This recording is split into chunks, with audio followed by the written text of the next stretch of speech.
Well, officials say last Friday's blaze that injured 7 firefighters was the work of an arsonist, and he may have also set afire a neighboring house.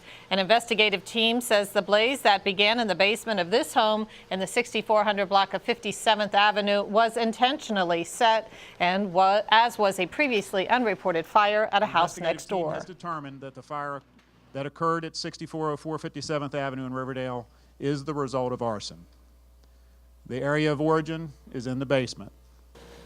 Additionally, in the course of the investigation, the team found that the house next door at 6402 57th Avenue suffered significant interior damage from an unreported fire that appears to have occurred at an earlier date.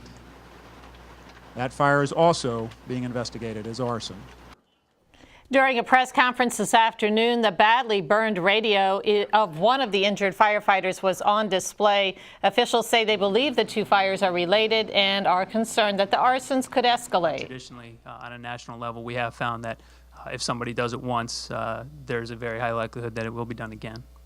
Both houses are unoccupied. However, there is evidence that people have been inside of both of them.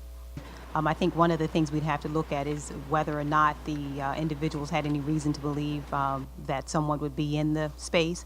That always makes a difference in terms of the degree, but we would be looking at a first-degree arson if we could prove that somebody would be living in that particular dwelling. So arson would be the charge that we'd be looking at, and the injuries generally wouldn't impact the charge that we would file for arson.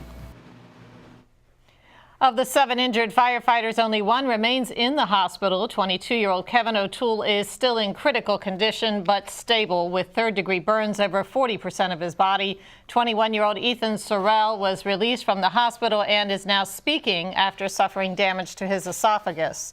Meantime, police and fire officials are asking for the public's help in locating the suspect or suspects involved in these incidents. If you have any information, you're asked to call Crime Solvers. That number is 1-866-411-TIPS.